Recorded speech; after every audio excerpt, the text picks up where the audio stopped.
ನಮಸ್ಕಾರ, ನಾನು ಡಾಕ್ಟರ್ ನಾಗವೇಣಿ. ಮಂಗಳೂರು ವಿಶ್ವವಿದ್ಯಾನಿಲಯದ ದ್ವಿತೀಯ BSc 3ನೇ ಚತುರ್ಮಾಸದ ನುಡಿ ಬೆಳಕು ಅನ್ನುವ ಪಠ್ಯಪುಸ್ತಕದಲ್ಲಿ ಕನ್ನಡ ನುಡಿಜಾಡು ಅಂತ ಹೇಳುವ ಪಾಠ ಇದೆ. ಆ ಪಾಠದಲ್ಲಿ ಈಗಾಗಲೇ 2 ಭಾಗಗಳ ಚರ್ಚೆಯನ್ನು ನಾವು ಮಾಡಿದ್ದೇವೆ. ಮೊದಲನೆಯ ಭಾಗದಲ್ಲಿ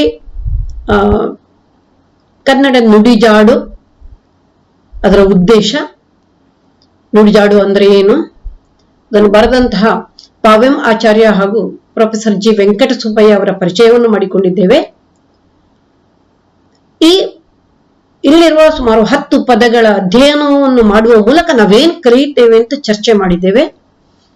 ಪದಗಳ ವ್ಯುತ್ಪತ್ತಿಯನ್ನು, ಪದಗಳ ಬೆಳವಣಿಗೆಯನ್ನು, ಪದಗಳ ಬಳಕೆಯನ್ನು, ಅದರ ವಿವಿಧ ಸ್ವರೂಪಗಳನ್ನು ಆ ಚರ್ಚೆಯಲ್ಲಿ ನಾವು ಮಾಡಿದ್ದೇವೆ. 2ನೇ ಭಾಗದಲ್ಲಿ ಕರ್ನಾಟಕ, ಕಚಗುಳಿ, ಶಾಖ ಅನ್ನುವ 3 ಪದಗಳನ್ನು ವೈಜ್ಞಾನಿಕವಾದ ಹಿನ್ನೆಲೆಯನ್ನಿಟ್ಟುಕೊಂಡು ಚರ್ಚಿಸಿದ್ದೇವೆ. ಆ ಪದಗಳ ವ್ಯುತ್ಪತ್ತಿಯನ್ನು ನೋಡಿದ್ದೇವೆ, ಪದಗಳು ಬಳಕೆಯಾದ ಬಗೆಯನ್ನು ಗಮನಿಸಿದ್ದೇವೆ ಮತ್ತು ಆ ಮೂಲಕ ಬೇರೆ ಬೇರೆ ಪದಗಳ ತಿಳುವಳಿಕೆಯನ್ನು, ಪದಗಳ ಕುರಿತ ಚರ್ಚೆಯನ್ನು ಹೇಗೆ ಮಾಡಬಹುದು ಅಂತ ಗಮನಿಸಿದ್ದೇವೆ. ಈ 3ನೇ ಭಾಗದಲ್ಲಿ ಇನ್ನು ಕೆಲವು ಪದಗಳ ಕುರಿತು ನಾವು ನೋಡೋಣ. ನಮ್ಗಿಲ್ಲೊಂದು ಪದ ಇದೆ, ಮುತ್ತೈದೆ ಅಂತ. ಮುತ್ತೈದೆ ಅನ್ನುವ ಪದದಲ್ಲಿ 2 ಭಾಗಗಳಿವೆ. ಮುತ್ತ ಐದೆ ಅಂದ್ರೆ ಸುಮಂಗಲಿ, ಸುವಾಸಿನಿ ಅಂತ ಅರ್ಥ. ಈ ಶಬ್ದವು ಐದೆ, ಐದೆ, ಐದೆ ಎಂಬ ಬೇರೆ ಬೇರೆ 3 ರೂಪಗಳಲ್ಲಿಯೂ ಕನ್ನಡ ಕಾವ್ಯಗಳಲ್ಲಿ ಬಳಕೆಯಾಗಿದೆ, ಪ್ರಯೋಗ ಆಗಿದೆ. ಐದೆ ಶಬ್ದವು ಅಚಿರ, ಐದೆ ಅನ್ನುವ ವ್ಯುತ್ಪತ್ತಿಯನ್ನು ಹೊಂದಿದೆ ಅಂತ ವಿದ್ವಾಂಸರ ಅಭಿಪ್ರಾಯ ಪಡ್ತಾರೆ. ಹಾಗಾಗಿ ಇದು ನಮ್ದೇ ಪದ, ದೇಶ್ಯ ಪದವೇ ಆಗಿರಬೇಕು. ಇನ್ನೊಂದು ಮುತ್ತ ಅಂದ್ರೆ ಮುದುಕಿಯಾದ, ಮುಪ್ಪಿನ ಎಂದು ಅರ್ಥ. ಅಷ್ಟೇ ಅಲ್ಲ, ಮುಪ್ಪಿನ ವ್ಯಕ್ತಿ ಅನ್ನುವ ಅರ್ಥವೂ ಇದೆ. ಈ ಶಬ್ದ ಮುದು, ಮುಪ್ಪನ್ನು ಹೊಂದು ಎಂಬ ಧಾತುವಿನಿಂದ ಬಂದದ್ದು. ಮುದು ಅನ್ನುವುದು ಮುಪ್ಪನ್ನು ಹೊಂದು ಎನ್ನುವ ಧಾತುವಿನಿಂದ ಬಂದಿದೆ. ಹಾಗಾಗಿ ಮುತ್ತೈದೆ ಅಂದ್ರೆ ವೃದ್ಧಳಾದ ಸುಮಂಗಲಿ ಎಂದು ಅರ್ಥ.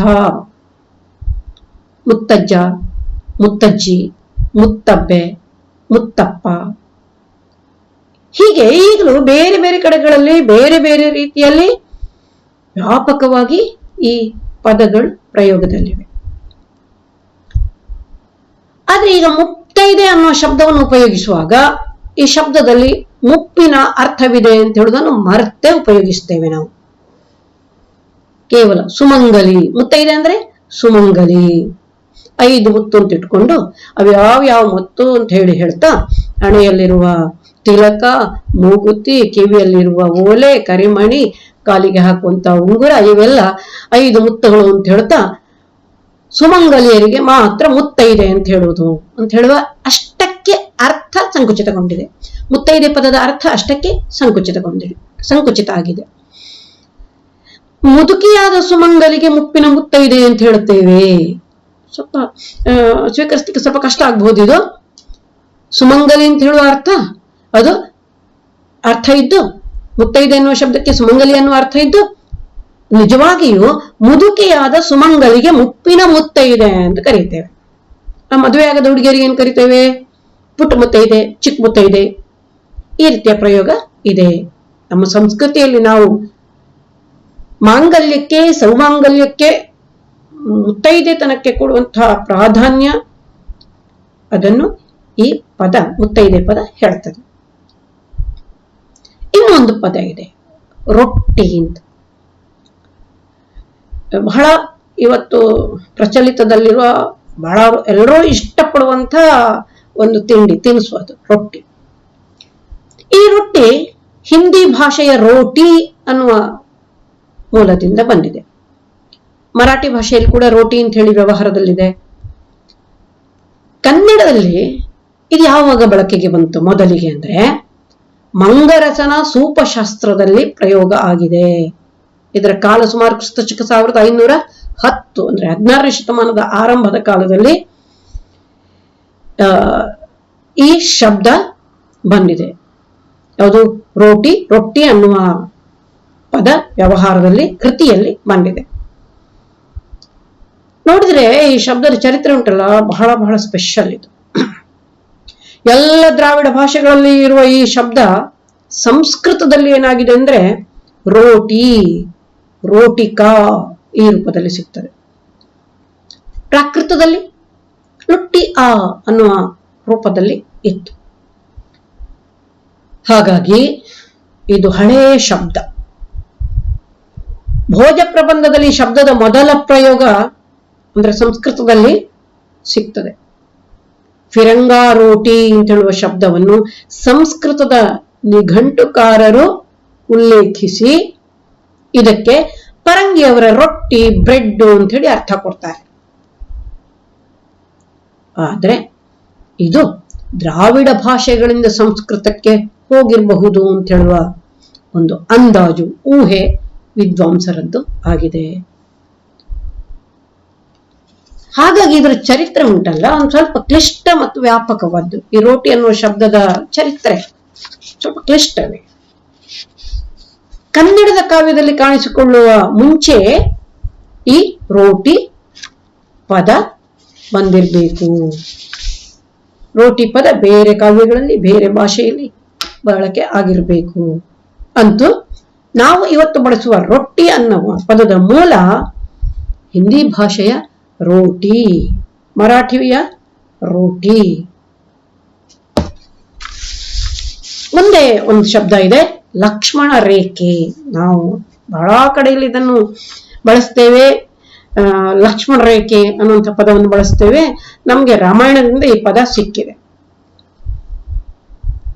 ರಾಮಾಯಣದಲ್ಲಿ ಬರುವ ಈ ಶಬ್ದಕ್ಕೆ ಸಂಬಂಧಪಟ್ಟ ಹಾಗೆ ನಮ್ಮ ದೇಶದಲ್ಲಿ ಲಕ್ಷ್ಮಣ ರೇಖೆ ಅನ್ನುವ ಪದಕ್ಕೆ ಸಾಕಷ್ಟು ಹಿನ್ನೆಲೆ ಇದೆ ಮತ್ತು ಅದರ ಇವತ್ತು ಸಾಕಷ್ಟು ಪ್ರಯೋಗ ಆಗ್ತದೆ.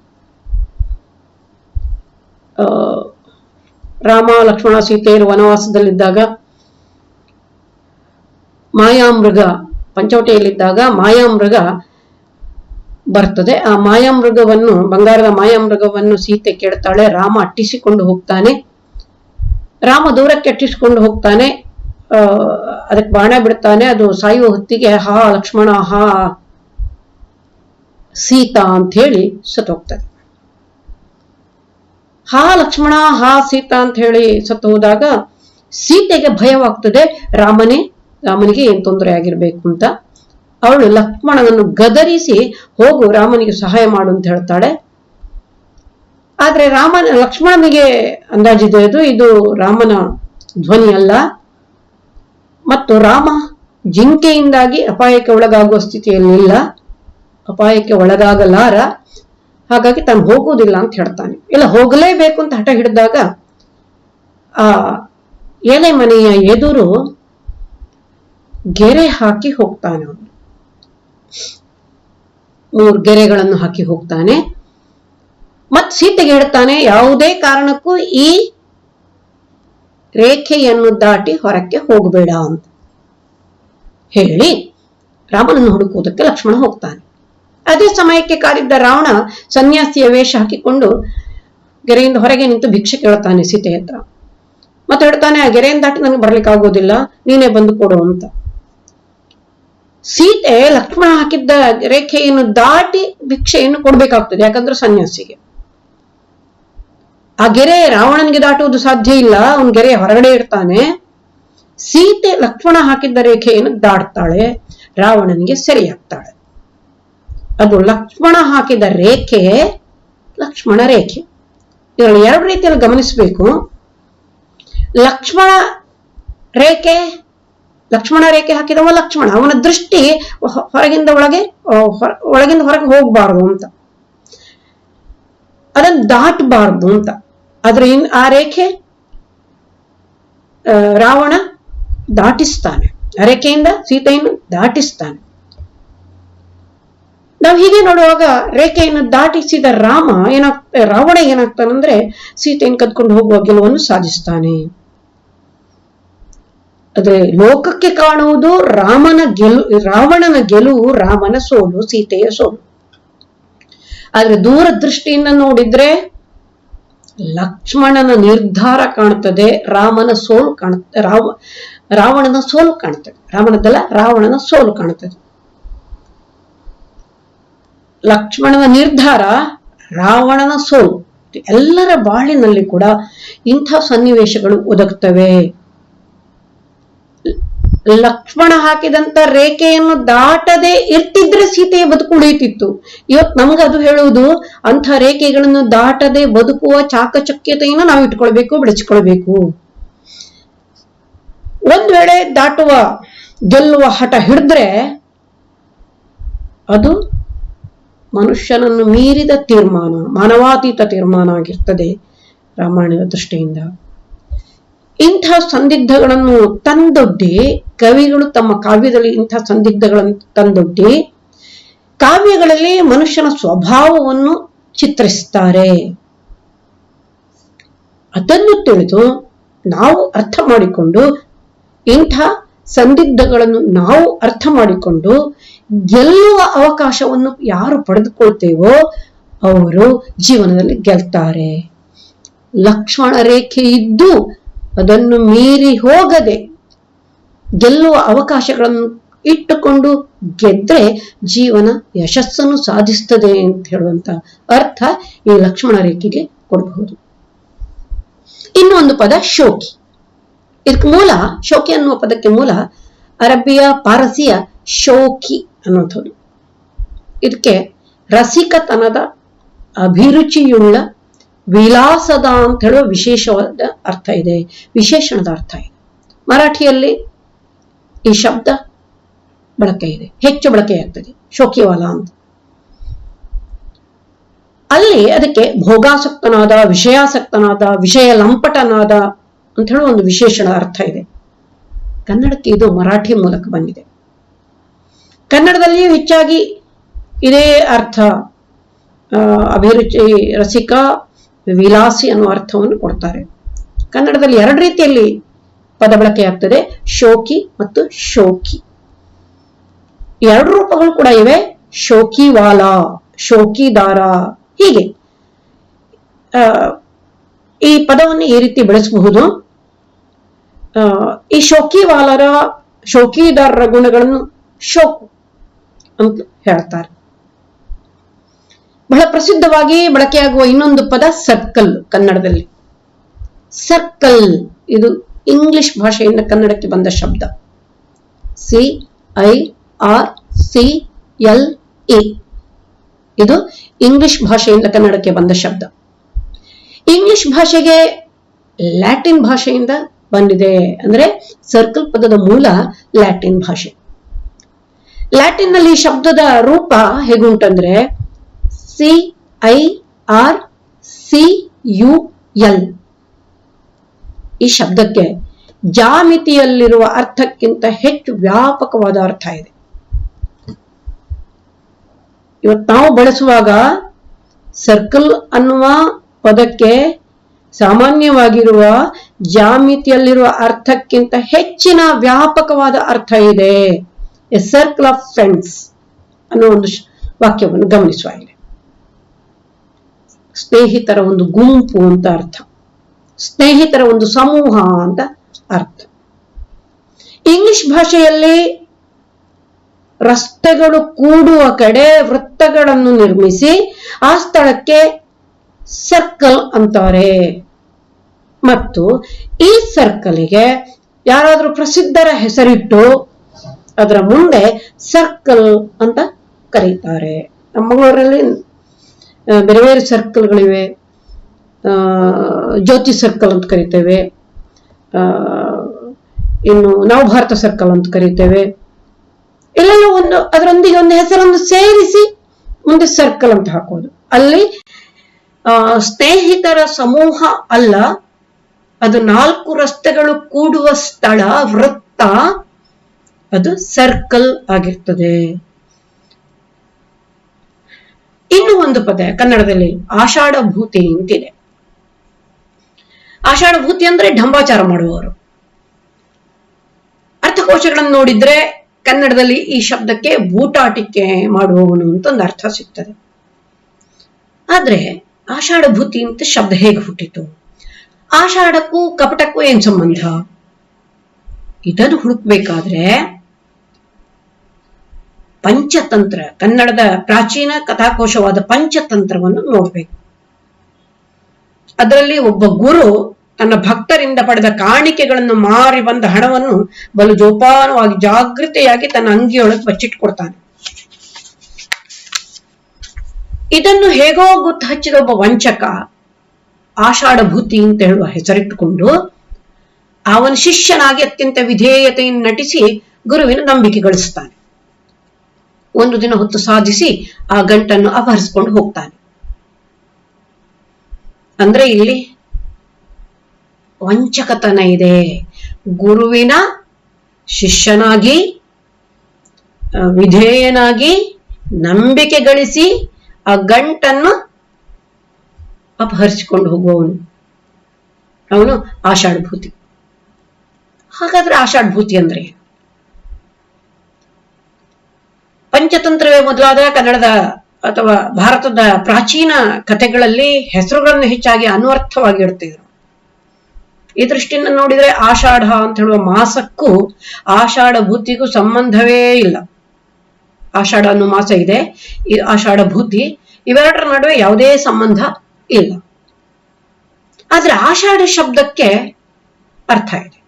ಅದು ವಿರಕ್ತರು ಹಿಡಿಯುವ ದಂಡ ಅಂತ ಹೇಳೋ ಒಂದು ಅರ್ಥ ಉಂಟು. ಅದನ್ನು ಮುತ್ತುಗುದ್ದು ಅಂತ ಕರೀತಾರೆ. ಭೂತಿ ಅಂದ್ರೆ ಆ ಕಾಲದಲ್ಲಿ ಸಾಮಾನ್ಯವಾಗಿ ಹೆಸರಿಗೆ ಅಂದ್ರೆ ಸಂಪತ್ತಿಗೆ ಸೇರಿಸಿಕೊಳ್ಳುವ ಒಂದು ಶಬ್ದವಾಗಿತ್ತು. ಆಷಾಢಭೂತಿ ಎಂಬುದು ಈ ವಿರಕ್ತಿ ದ್ಯೋತಕ ದಂಡವನ್ನು ಒತ್ತಿಟ್ಟುಕೊಂಡು ಸೃಷ್ಟಿಸಿದ ಅನ್ವರ್ಥಕ ನಾಮ ಆಗಿರಬೇಕು. ಮುಂದೆ ಊದುಪತ್ತಿ ಅಥವಾ ಊದುಬತ್ತಿ ಅನ್ನುವಂಥ ಒಂದು ಪದದ ವಿವರಣೆಯನ್ನು ಗಮನಿಸುವ. ಊದುಬತ್ತಿ ಅನ್ನೋದು ನಮ್ಮಲ್ಲಿ ಧಾರ್ಮಿಕ, ಲೌಕಿಕ ಯಾವುದೇ ಕಾರ್ಯಕ್ರಮಗಳಿರಲಿ, ಸಮಾರಂಭಗಳಿರಲಿ ಸಾಮಾನ್ಯವಾಗಿರುವಂಥದ್ದು. ಇದೊಂದು ಕನ್ನಡ ಶಬ್ದ ಅಲ್ವೇ ಅಲ್ಲ ಅಂತ ಹೇಳಲಿಕ್ಕೆ ಸಾಧ್ಯವೇ ಇಲ್ಲ. ಇದನ್ನು ಪರಕೀಯ ಶಬ್ದ ಅಂತ ನಾವು ಹುಡುಕ್ಲಿಕ್ಕೆ ಸಾಧ್ಯ ಇಲ್ಲ ಅಥವಾ ಹೇಳಲಿಕ್ಕೆ ಸಾಧ್ಯ ಇಲ್ಲ. ಆದ್ರೂ ಊದ್ ಅನ್ನುವ ಶಬ್ದದ ಮೂಲ ಅರಬಿಕ್ ಭಾಷೆ. ಬತ್ತಿ ಇದು ಮಾತ್ರ ಭಾರತೀಯವಾದ. ಸಂಸ್ಕೃತದ ವರ್ತಿ ಅಂತ ಇದೆ ಒಂದು ಪದ, ಅದರ ತದ್ಭವ ರೂಪ ಬತ್ತಿ. ಸಂಸ್ಕೃತದ ವರ್ತಿಯ ತದ್ಭವ ರೂಪ ಬತ್ತಿ. ಊದ್ ಅನ್ನೋದು ಅರಬಿ ಭಾಷೆಯಲ್ಲಿ ಅಗರು ಅಥವಾ ಸುಗಂಧ ವೃಕ್ಷ ಅದಕ್ಕಿರುವ ಹೆಸರು. ಅಗರು ಇದು ಸಂಸ್ಕೃತದಲ್ಲಿ ಕೂಡ ಅಗರು ಅನ್ನುವ ಪದ ಇದೆ. ಅದರ ಮೂಲ ದ್ರಾವಿಡ ಭಾಷೆ. ಸಂಸ್ಕೃತದಲ್ಲಿ ಕೂಡ ಅಗರು ಅನ್ನೋ ಪದ ಇದೆ. ಈ ಪದದ ಮೂಲ ದ್ರಾವಿಡ ಭಾಷೆ ಅಂತ. ಹೀಗೆ ಊದ್ಪತ್ತಿ ಅಥವಾ ಊದಿನ ಕಡ್ಡಿ, ಈ ಎರಡು ಪದಗಳಿಂದ ಅಗರಬತ್ತಿ ಅಂತ ಹೇಳಿ ನಾವು ಹೆಚ್ಚು ಬಳಸ್ತೇವೆ. ಊದುಬತ್ತಿ ಅಂತ ಬಳಸ್ತೇವೆ, ಅದಕ್ಕಿಂತ ಹೆಚ್ಚು ಅಗರಬತ್ತಿ ಅಂತ ಬಳಸ್ತೇವೆ. ದ್ರಾವಿಡದಲ್ಲಿ ಒಂದು ಪದ ಇದೆ ಅಗಿಲು ಅಂತ. ಈ ಅಗರುವಿಗೆ ದ್ರಾವಿಡದಲ್ಲಿ ಅಗಿಲು ಅಂತ ಒಂದು ರೂಪ ಇದೆ. 10ನೇ ಶತಮಾನದಿಂದಲೇ ಅಂದ್ರೆ ಪಂಪನ ಸಾಹಿತ್ಯದ ಸಂದರ್ಭದಲ್ಲೇ ಅಗಿಲು ಅನ್ನೋ ಪದ ಸಿಗ್ತದೆ. ಕರಿ ಜಾತಿಯ ಗಂಧದ ಮರಕ್ಕೆ ಅಗಿಲು ಗಂಧ ಅಂತ ಹೇಳ್ತಾರೆ. ಇಲ್ಲಿ ಅಗಿಲ್ ಎನ್ನುವುದು ಕನ್ನಡದಲ್ಲಿ ಪರಿಮಳ ಅನ್ನುವ ಅರ್ಥದಲ್ಲಿ ಪ್ರಯೋಗದಲ್ಲಿದ್ದು 12ನೇ ಶತಮಾನದಲ್ಲಿ ಬಂದಂತಹ ಕಾವ್ಯಾವಲೋಕನ ಗ್ರಂಥದಲ್ಲಿ ಪರಿಮಳ ರಹಿತ ಅಂತ ಅರ್ಥದಲ್ಲಿ ಅಗಿಲಿಲಿ ಅಂತ ಒಂದು ಉದಾಹರಣೆ ಸಿಗ್ತದೆ. ಅದು ಪರಿಮಳ ರಹಿತ ಅಂತ ಹೇಳುವ ಅರ್ಥದಲ್ಲಿ ಅಗಿಲಿಲಿ ಅನ್ನುವ ಪದ ಸಿಗ್ತದೆ. ಬಹುಶಃ ಅಗಿಲ್ ಅನ್ನುವ ಪದ ಪರ್ಜಿಯಿಂದ ಸಂಸ್ಕೃತದಲ್ಲಿ ಬಂದದ್ದು, ಸಂಸ್ಕೃತಕ್ಕೆ ಪರ್ಜಿಯಿಂದ ಬಂದದ್ದು ಅಂತ ಹೇಳುವಂತ ಚರ್ಚೆ ಕೂಡ ಇದೆ, ಸಂಶೋಧನೆ ಕೂಡ ಇದೆ. ಅಗರು ವೃಕ್ಷ, ಈ ಅಗರು ವೃಕ್ಷ ಭಾರತದ್ದೇ ಆಗಿದೆ. ಹಾಗಾಗಿ ವೈಜ್ಞಾನಿಕವಾಗಿ ಇದರ ಹೆಸರು ಅಗಿಲೆಖೋ ಅಥವಾ ಅಗಿಲಛ, ಅಗಿಲಿನ ಪ್ರತಿಧ್ವನಿ ಆಗಿದೆ. ಅಷ್ಟು ಮಾತ್ರ ಅಲ್ಲ, ಇಂಗ್ಲಿಷ್ನ ಈಗಲ್ ವುಡ್ ಇದು ಪರಿಮಳ ವೃಕ್ಷದ ಹೆಸರು ಕೂಡ ಹೌದು.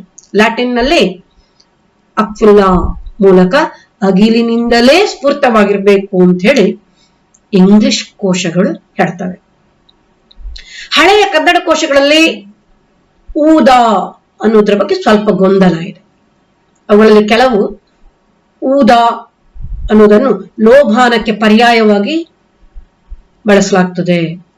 ಅದರ ಉರ್ದು ಕೋಶಗಳಲ್ಲಿ ಊದ ಅಂದ್ರೆ ಅಗರಿಗೆ ಅರಬ್ಬಿ ಹೆಸರು ಅಂತ, ಅದರಲ್ಲೂ ಅರಬ್ಬಿ ಹೆಸರು ಲೋಭಾನ ಅನ್ನೋದು ಅರಬ್ಬಿ ದೇಶದಲ್ಲೇ ಬೆಳೆಯುವ ಪರಿಮಳ ದ್ರವ್ಯದ ಹೆಸರು ಅಂತ ಹೇಳ್ತಾರೆ. ಸುಗಂಧ ದ್ರವ್ಯಗಳ ವ್ಯಾಪಾರ ಮಧ್ಯಯುಗದಲ್ಲಿ ಅರಬ್ಬಿ ವರ್ತಕರ ಕೈಯಲ್ಲಿ ಇದ್ದದ್ರಿಂದ ಈ ಪದಗಳಲ್ಲಿ ಸ್ವಲ್ಪ ಗೊಂದಲ ಇದ್ದಿರಬಹುದು. ಆದ್ರೆ ಉತ್ಪತ್ತಿ ಅನ್ನೋದು ಕನ್ನಡದಲ್ಲಿ ತೀರೆ ಇತ್ತೀಚಿನದು. ಅಗರುಬತ್ತಿ ಅನ್ನುವುದೇ ಕನ್ನಡದಲ್ಲಿ ಹೆಚ್ಚು ಪ್ರಚಲಿತವಾದ್ದು. ಏನೇ ಇರಲಿ, ಕನ್ನಡ ನುಡಿಜಾಡು ಭಾಗದಿಂದ ಸುಮಾರು 10 ಪದಗಳ ಮೂಲವನ್ನು, ಅದರ ಬೆಳವಣಿಗೆಯನ್ನು, ಅದರ ಬಳಕೆಯನ್ನು ಮತ್ತು ಆ ಪದಗಳು ಬೇರೆ ಬೇರೆ ಭಾಷೆಯಲ್ಲಿ ಯಾವ್ಯಾವ ರೀತಿಯಲ್ಲಿ ಬಳಕೆಯಾಗ್ತಿವೆ ಅನ್ನುವುದನ್ನು ಕಂಡುಕೊಂಡಿದ್ದೇವೆ. ಈ ತಿಳುವಳಿಕೆ ಕನ್ನಡದ ಪದಗಳನ್ನು ಹೆಚ್ಚು ಹೆಚ್ಚು ವೈಜ್ಞಾನಿಕವಾಗಿ ಅಧ್ಯಯನ ಮಾಡೋದಿಕ್ಕೆ ಸಹಕಾರಿಯಾದೀತು. ಅದಕ್ಕಾಗಿ ಇನ್ನಷ್ಟು ಶಬ್ದಗಳನ್ನು ತಿಳಿದುಕೊಳ್ಬೇಕು. ಈಗೋ ಕನ್ನಡದ ಹಲವಾರು ಸಂಚಿಕೆಗಳಿವೆ, ಪದಾರ್ಥ ಚಿಂತಾಮಣಿ ಇದೆ. ಈ ಇಬ್ಬರು ಹಿರಿಯ ಲೇಖಕರು ಬರೆದಂತಹ ಹಲವು ಕೃತಿಗಳನ್ನು ಅಧ್ಯಯನ ಮಾಡ್ತಾ ನಮ್ಮ ಶಬ್ದ ಭಂಡಾರವನ್ನು ಇನ್ನಷ್ಟು ಹೆಚ್ಚಿಸೋಣ ಅಂತ ಹೇಳ್ತಾ ನಮಸ್ಕಾರ.